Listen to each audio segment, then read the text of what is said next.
told me that every time he goes to the AMC movie, at the beginning there, they do the thing where they say, "Thank you, all of you AMC Rewards members." He said every time they say that, he like stands up, does a little bow, and like turns around and bows at everybody in the audience. I'm gonna start doing that.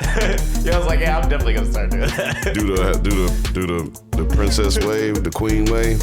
Like, you're welcome. I'm happy to be here. Also, pay your taxes. I'm happy to be here. This movie's paid for, y'all. This movie's paid for. Brought to you by us, who paid to get in here. You're welcome, AMC. I don't even know why they say brought to you by Pepsi or brought to you by AMC. Nigga, AMC ain't did a goddamn thing. I fucking came in here and gave y'all this motherfucking money for the last 30 years. Y'all motherfuckers owe me something, goddammit. How about a fucking popcorn that ain't been popped an hour and a half earlier, goddammit? What the fuck happened to popcorn at the movie theater? I gotta fucking eat stale popcorn. I gotta get fake non-butter and put it on my fucking popcorn to make the popcorn hot. This is getting... no, we need to get this out of the way. No, you know what I'm saying? This is getting dangerously close to the grandpa rant from Boondocks. He's like, I just want my motherfucking popcorn. It's not close to the grandpa rant at all, because grandpa had nothing but angst and complaints.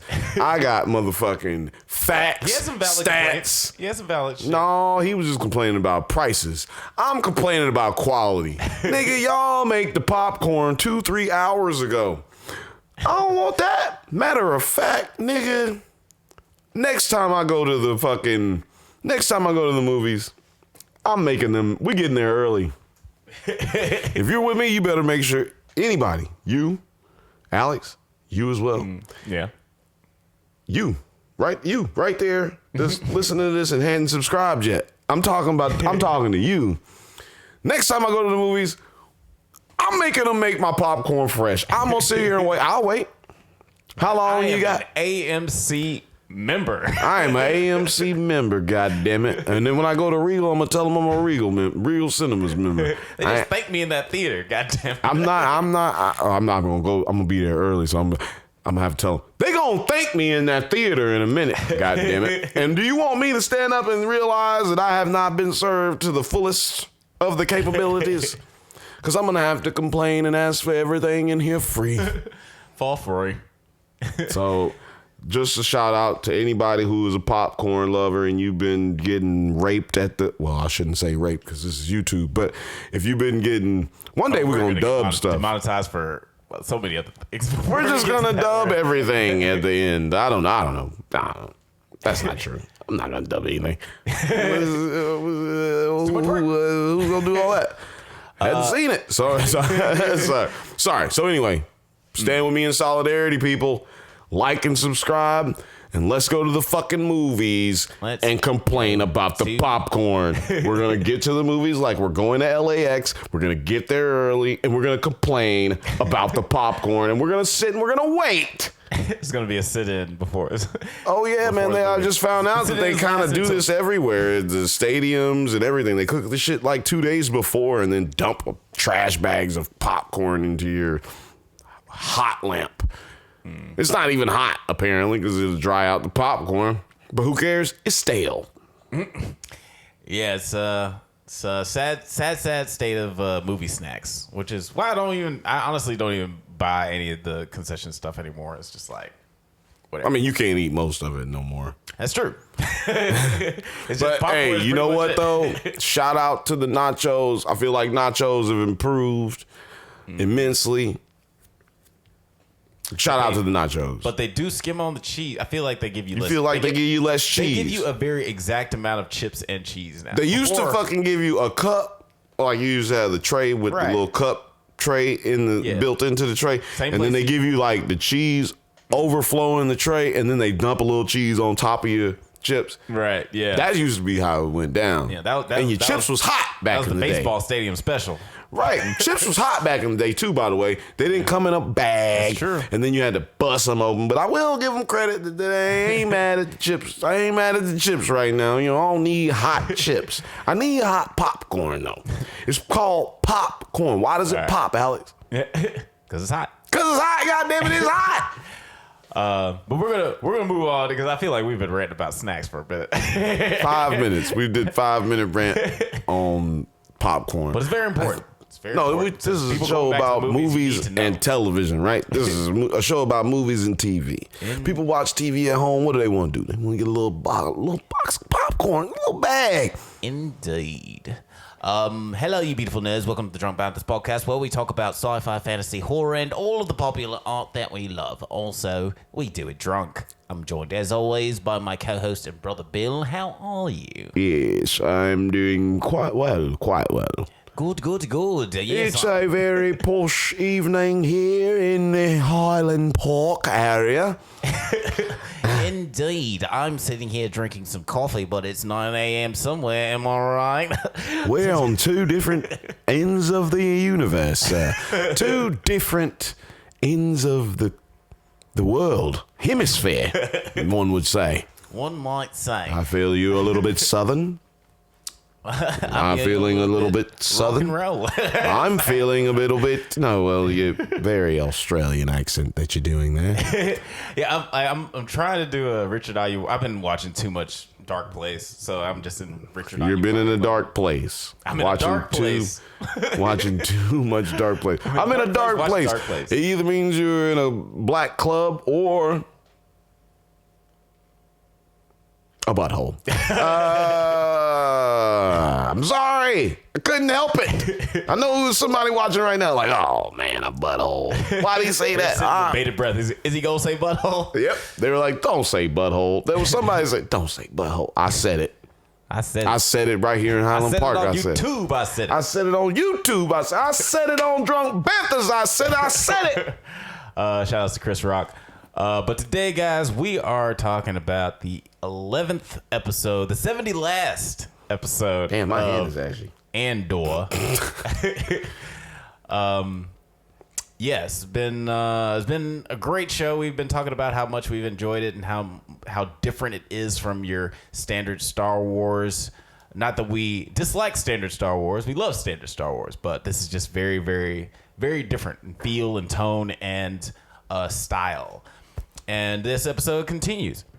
Penny, get your ass over here. What is you doing, Penny? Penny is in the motherfucking shot like hard. Yeah, she just don't hanging out. fuck. Luckily, she's a little. I don't think she's in there. So it's Penny and poor. It's poor Penny today. Poor Frisco and Penny the Penny. Or Penny the P. Excuse me. Penny the P. What did you think of this episode? Before we dive into the nitty gritty, what were your initial thoughts on the 70 last episode? Yo, I'm sorry. I might be on tangents today, man. I like that one. You know, nitty and the gritty. Like, don't nobody know about the nitty and the gritty. You know, them things go nowhere without each other. You know what I'm saying? Can you imagine you getting beat up by nitty and gritty? Yeah, Nitty Scott and Gritty from like the Philadelphia. It's like they walking down, you know, it sound like some hard-hitting ass niggas, you know what I'm saying? Nitty-gritty has lasted a long time. That sounds like something where people just like, hey, man, don't run into nitty and gritty. Because when they get down to it, boy, they don't stop. They scrub it right off, you know? So, speaking of which, let's get into the nitty and the gritty. Now I just want to make a meme of Nitty Scott and Gritty from Philly, and it's like just hanging out. That's the thumbnail. If that's the thumbnail that you clicked on, then you know what happened. It's like, I thought this was about Andor. What is going on? What is the nitty and the gritty? I love how we kind of start right where we picked off, like Picked off? No, that's wrong. Tell me what I'm supposed to be talking about in the comments. I love how we picked up right where we left off. Mm-hmm. Woo! Saved it. This is not water. Just so y'all know. So anyway. This is not just coffee. Despite what I said earlier. But you were saying. I like where they started off from the prison break, basically like, hey, yo, Andor is out of here. He's trying to get out of here, baby. Let's go. And his homie is acting like a little bitch. Like, bro, we done did all. We came this way, bro. We came all this way. Like, come on, calm down, bro. We gonna make it. We gonna make it. We gonna make it. We gonna make it. You in like 2 other movies after this. Like, dog, you're gonna be fine. You're gonna be fine. But like, I'm very upset that I could not find out who these aliens are. The Nakarians? Nakarians, yeah, Nakarians. I don't know who they are. Yeah. Because Freedy and Greedy. Those are the characters' names. But yeah, I couldn't find them. I couldn't find who the voice actors were, but I'm pretty sure one of them was Seth Rogen. Well, the English speaking one. Yeah, he definitely had that Seth Rogen vibe. Let me know if I'm wrong in the comments. The beautiful thing about this, though, is I don't care. I really dug this episode. It's just continues that dramatic style of just like espionage and secrecy and just like really deep drama. This is the longest spy movie ever. Yeah, it really reminds me a lot. I don't know if I said this on a previous episode, but it reminds me a lot of this George Clooney spy movie called The American. Nobody remembers that. That's like the literally movie that 12 people saw, and I'm one of them. But Samesies. But I thought it was a really incredible movie just because it focuses on the mundanity and the just simplicity of being a spy. It was like how that life is. I feel like our listeners only understood 3 of those words. If y'all are watching my drunk reviews and y'all haven't gotten exhausted by my stupid words by now, this is the mundanity. Only you've never used the words mundanity in a drunk review. I'm sure I've used the word apt before. I feel like my face is crooked today. I don't understand. Like every time I say words, like my lip goes this way. No, it's funny that you said that. I've noticed that I have a crooked smile a little while ago. I was like, oh, when I smile, my lip just goes. Did you run a crooked mile? Yeah, that's what I said. Yeah. No, I'm saying you have a crooked smile, but did you run a crooked mile? In crooked shoes and. Because there was a crooked man who had a crooked smile. He ran a crooked. He did something else and he ran a crooked mile. Man, my lip is. I know my face is fucking. We'll get over it. I'm gonna make it through this. I'm gonna have somebody punch me in the face when I get outside today. We'll listen to "Crooked Smile" by J. Cole after this. And if I come inside, if I come next week and I look like this, y'all, you know why.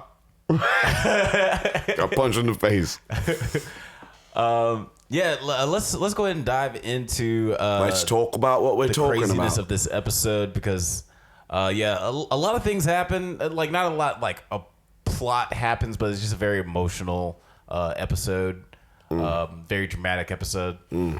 Are you telling me this is a filler episode? Is that what you're telling me? I wouldn't say filler. I wouldn't ambiguously filler. It's very close to being a filler, I would say. But not any more than there's episodes of House of the Dragon where not necessarily like something huge happens or somebody dies or somebody gets betrayed, but definitely moves the story along. You get more insight on people's characters and the peril of the situation. Peril. So I really dig how we get into all that.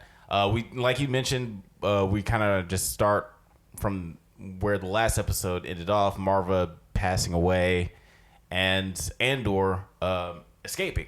So he's getting on, becoming free at kind of the worst time, or just like a little too late.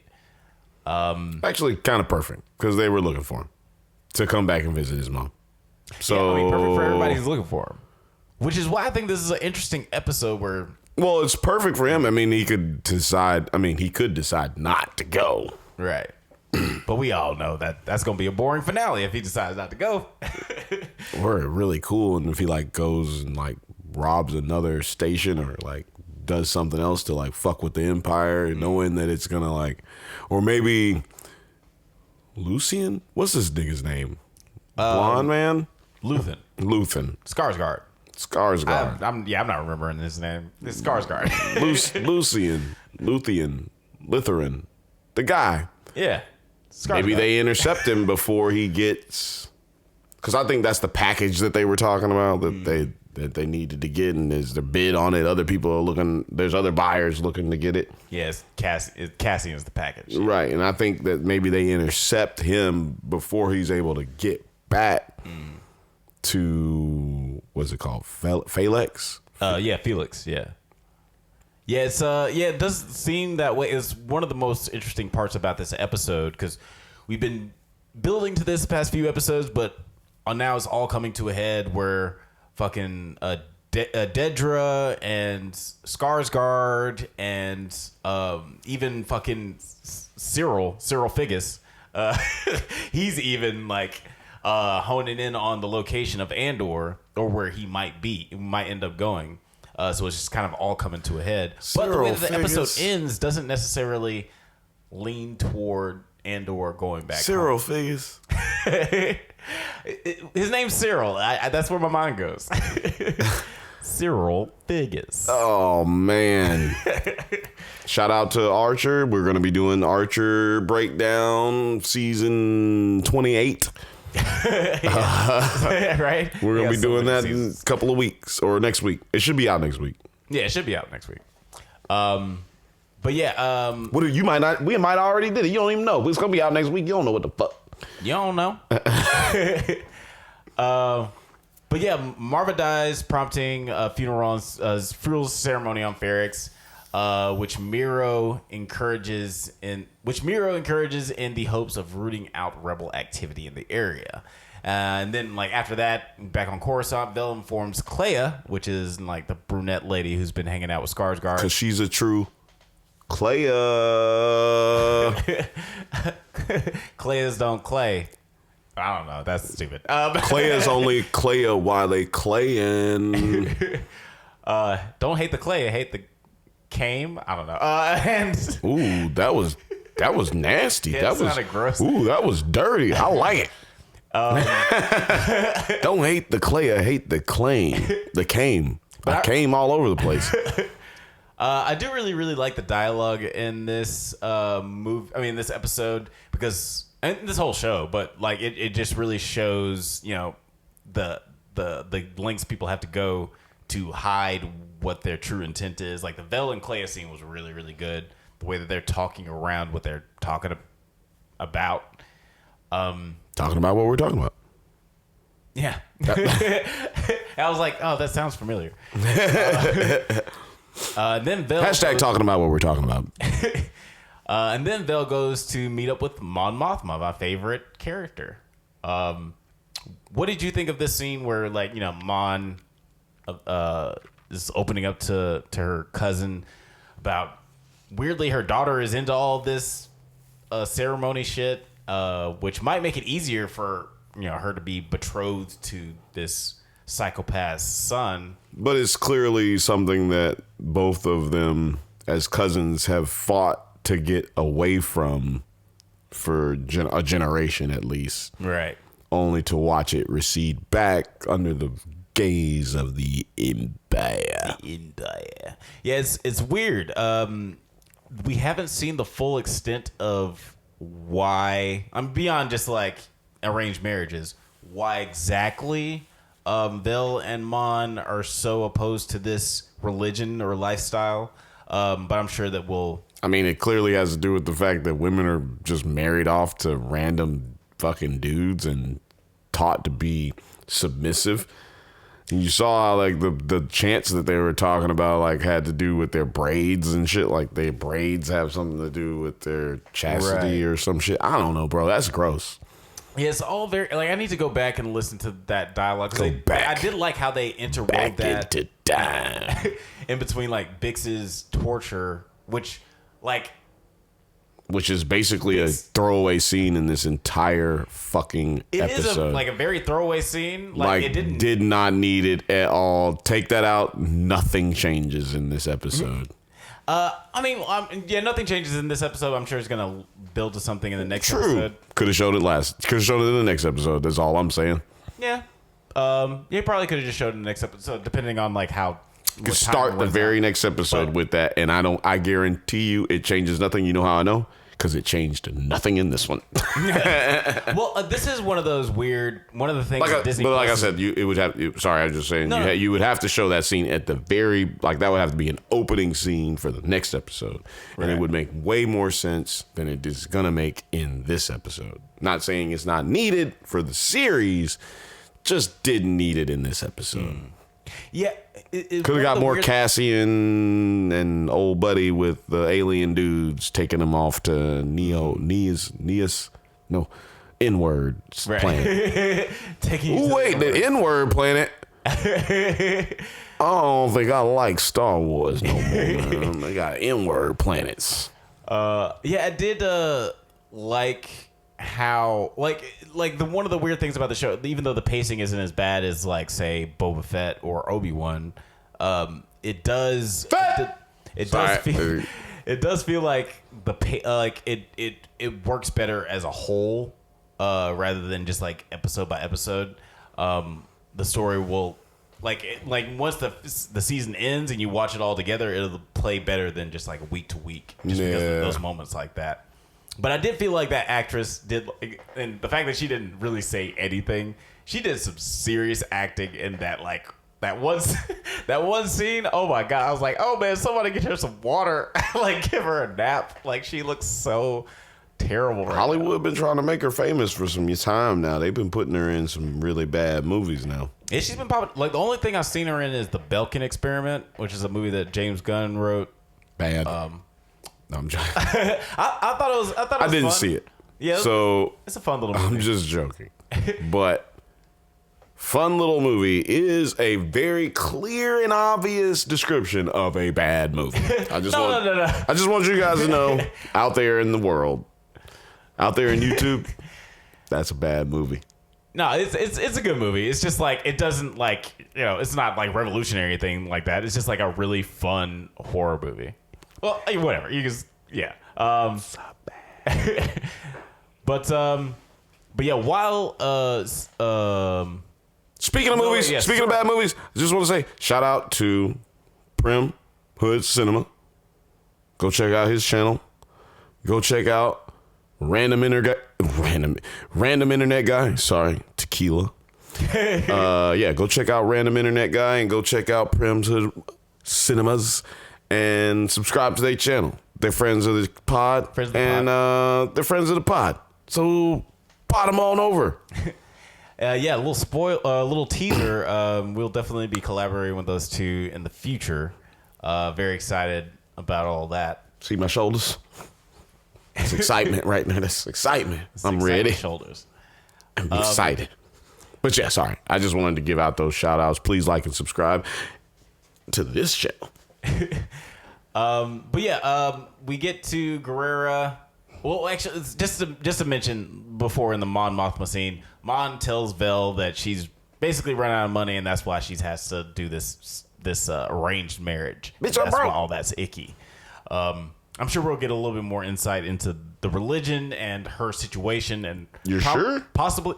No, I feel like this is going to be a turning point for Mon Mothma, where she's just going to be like, well, now I gotta go all in on the revolution. I can't sacrifice my daughter for this. I feel like this is going to be a big emotional and physical turning point for Mon Mothma. Lord of mercy. A lot of mercy. Got me scared. I don't know what to do. But then after that, we get to Guerrera and Skarsgård, which I feel like this was shot in the same day as the last episode. Where why not? Forrest Whitaker was there. Yeah, I was like, it seems like this. Why not? Funny. Their first scene, the last scene was fucking 5 minute scene. Yeah, 5 minutes. Everybody's wearing the same. Got costume. The same set, same area. What are we changing up for? Actually, I'm pretty positive when they showed the sky view, when dudes walking in, they stop him to check weapons. He's, what is this? He's like, he's not in a good mood or whatever. And he's like, okay. And then they show the top scene. I'm pretty positive that's the same stock, that's the same footage that they used from the last episode when they were when he was going in. Because I saw this dude walking with the box. I was like, that nigga was walking with that box. That nigga he don't change his path up or nothing. Hey, boxes need moving every day. It could be somebody watching though. Like you might want to change up your trajectory of your walk or something. I don't know, man. I was like, no, that was definitely reused footage. Kudos to saving a little bit of money. Yeah, because this show is really it looks. Even though I'm sure it doesn't even like cost as much as Obi-Wan, it looks more expensive because like they go to locations and they like set it up real nice, and then they add like touches of CGI in the background to build on that. Like I think all of Obi-Wan's places, because granted they didn't stay on Tatooine for Obi-Wan, but all of the places they went were CGI, like completely CGI sets. Like it was big green screen sets, blue screen sets that weren't as gripping as the true beauty of this planet is. Like you can go places on this planet and it could look like another planet because it's that beautiful here. So quit trying to go to fucking Mars, people. Yeah, it's funny because like, even just the way that things are shot, like there was the episode with baby Ice Cube and Obi-Wan. That was clearly like practical set, but the way it was shot wasn't as interesting. Like this we can't call him Baby Ice Cube no more. Because he did such a bad job in that episode.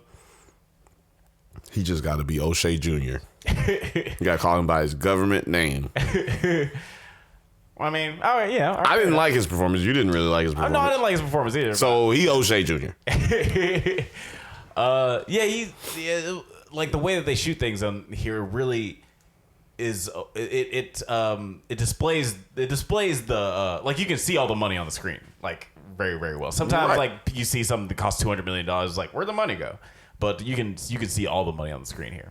Yeah, like the planet that Andor was holding his money on.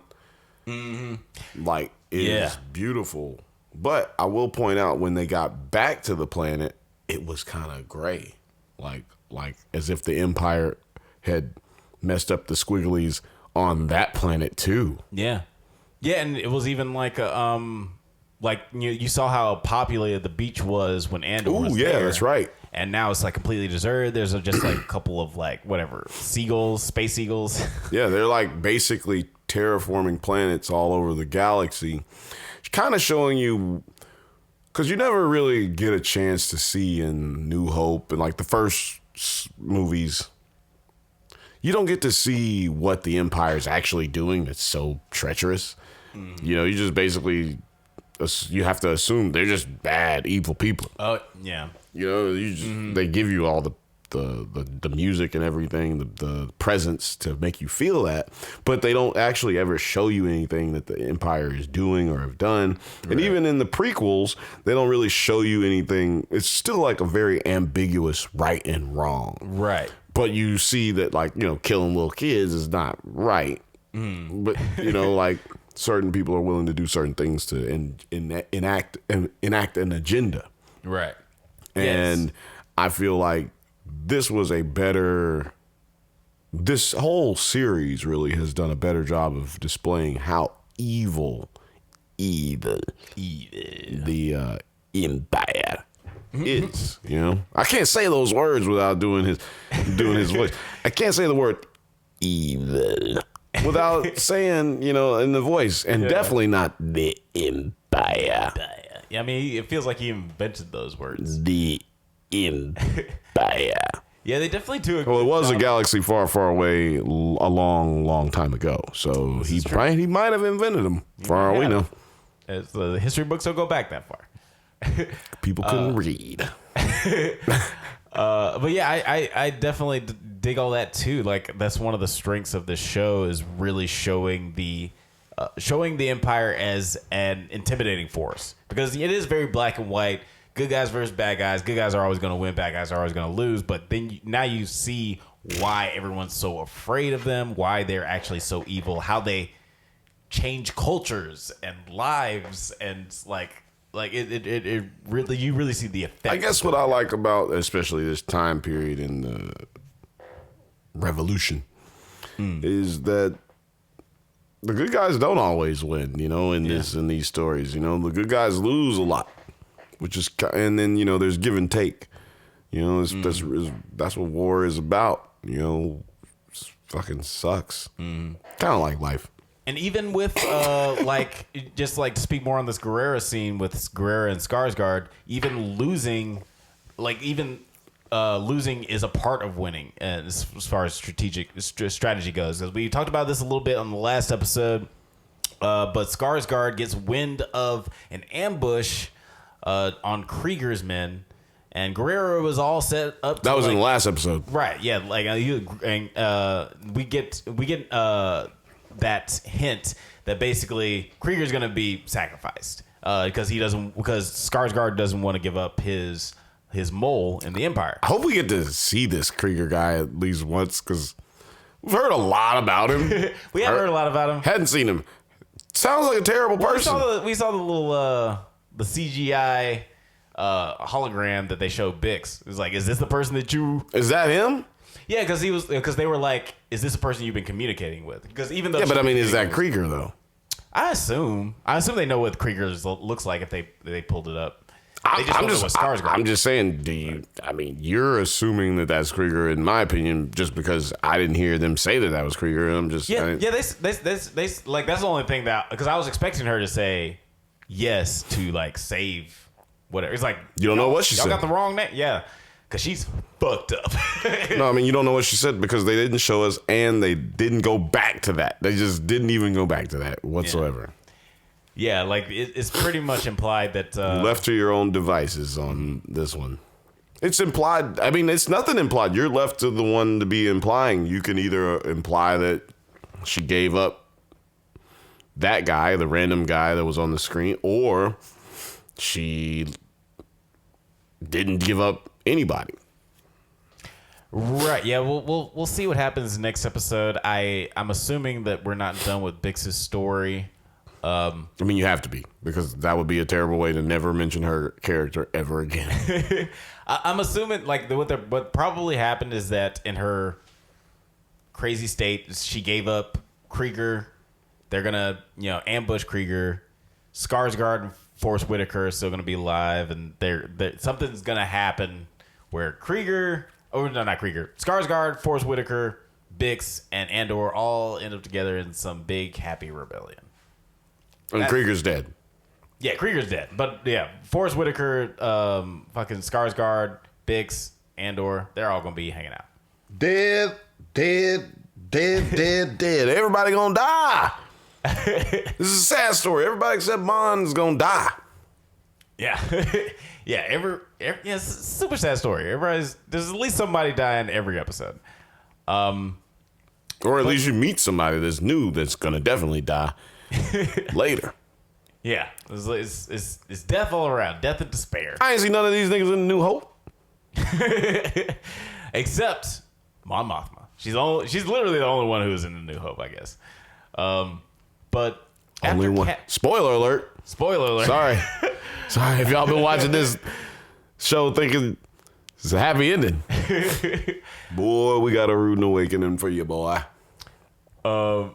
But yeah, then while returning to Coruscant, Skarsgård does this. We finally get a space battle. Skarsgård escapes these TIE fighters and this Imperial patrol by doing some cool shit. What do you think? He got some Mandalorian like moves. You know what I'm saying? Nigga look like Skywalker out there. You know what I'm talking about? We're gonna find out this nigga is Anakin's son or some shit. Yeah, he's got some tricks up his sleeve for sure.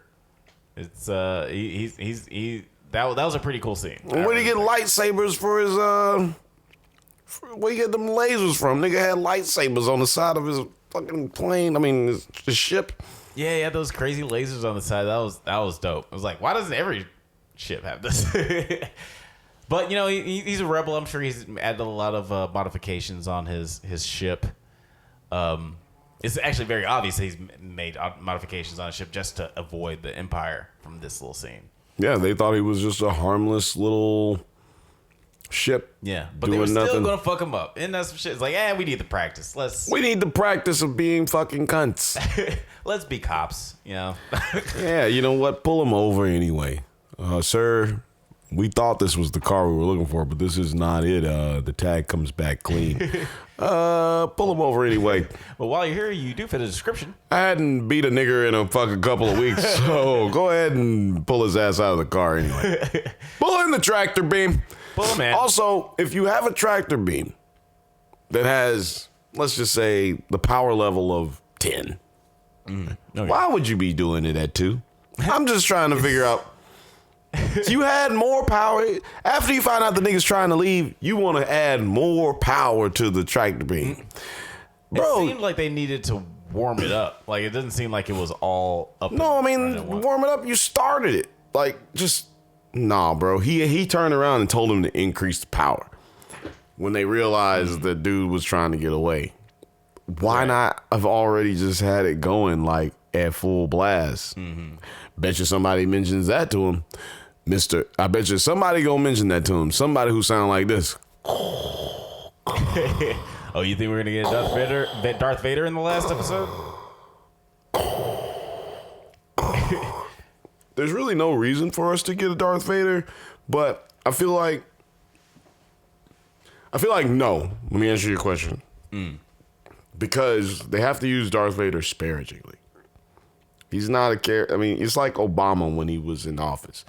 Can't come out every day and do a press conference. You know what I mean? You can't like bear out every detail of what your decisions that you're making because you lose your political capital.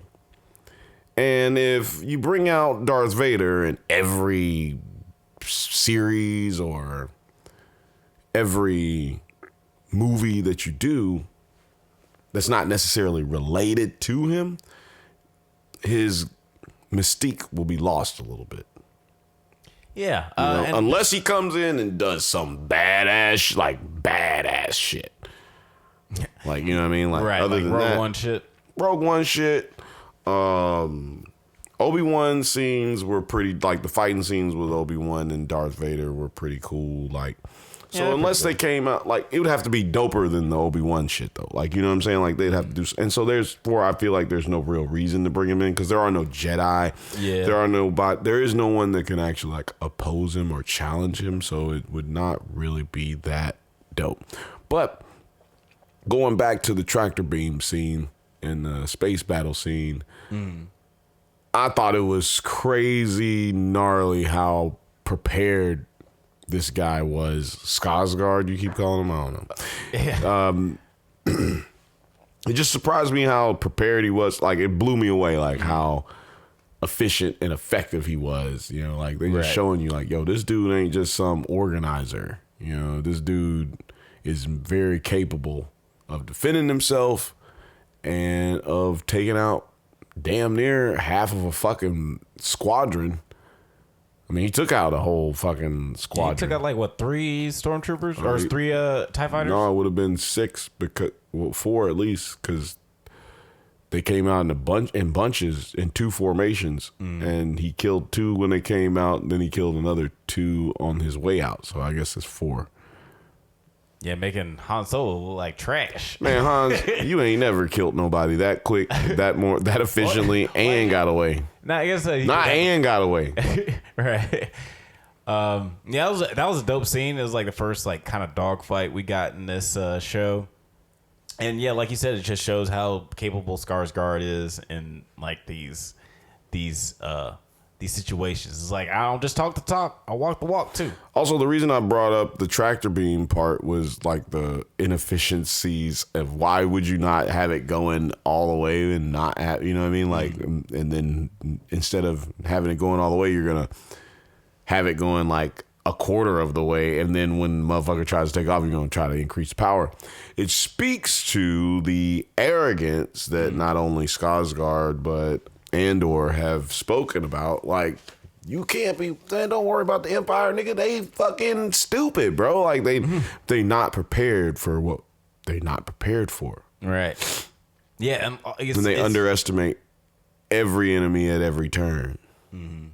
Yeah, like, it's funny that you mentioned that because it's one of my favorite parts of the show is the underlying tone of, like, the arrogance of the Empire and, like, the the strategy of this whole game of, it's like, Skarsgård talking about how we need to infuriate the Empire more so they can go harder on the regular people, so that'll inspire more people to be rebels. It's like all the stuff with Krieger, like it's very intricate.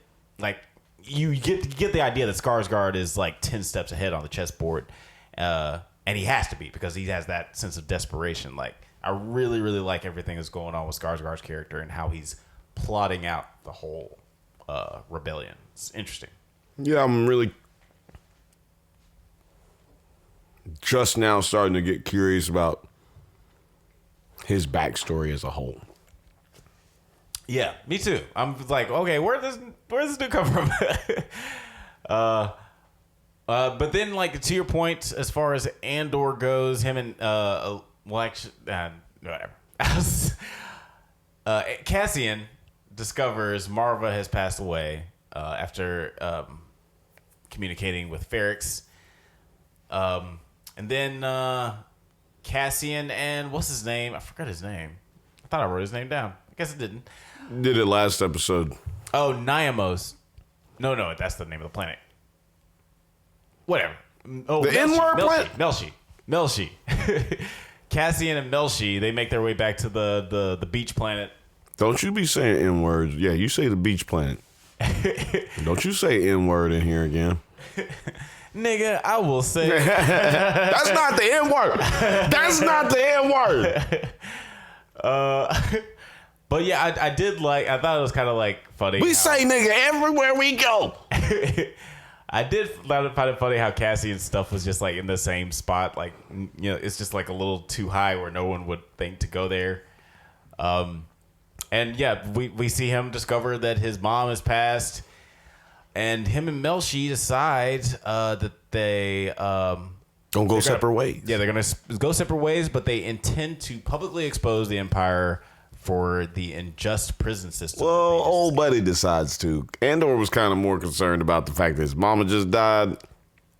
Yeah. Like, it seemed like he was just trying to go along with dude, because it seemed like he was going to be like, yo, we got to separate anyway. You know what I mean? Like, dude was kind of like saying things that he could just agree with. Because I don't think we've gotten the Andor that's going to be the revolutionary yet. Which is so weird. This is like my biggest complaint, or I would say it was my biggest complaint about the show that doesn't matter that much, is that in Rogue One, he was like, I've been in this fight since I was 6 years old. And I connected with that line so much just because it's like, yeah, nigga, me too. I saw this shit when I was 6 too. But he has been in the fight since he was 6. That doesn't mean that he's been a rebel since he was 6. But he hasn't really been in the fight. He's been fighting. He's been in. You're splitting hairs. He's been in the fight. The first introduction we get to him, is with him as a kid and his sister or friend or somebody gets killed by the Empire. I'm just saying, his entire planet, it was destroyed by the Empire. You're in the fight don't mean you're necessarily participating or you picked a side, but he'd been in the fight since he was 6 years old. I feel that, and we haven't had an explanation of what he went through as a kid, because clearly his mom and his dad, his foster mom and dad, were both rebels.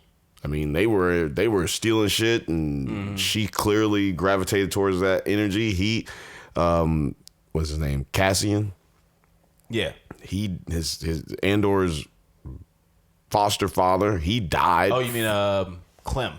Clem, he died fighting the Empire or opposing the Empire, and right. So I think that to a degree, he's been in the fight. He's been in the fight.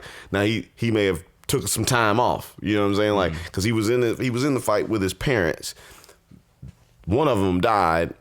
Maybe everything died down after that. Maybe everything laid low. We haven't really had an explanation. We might not get an explanation further of that.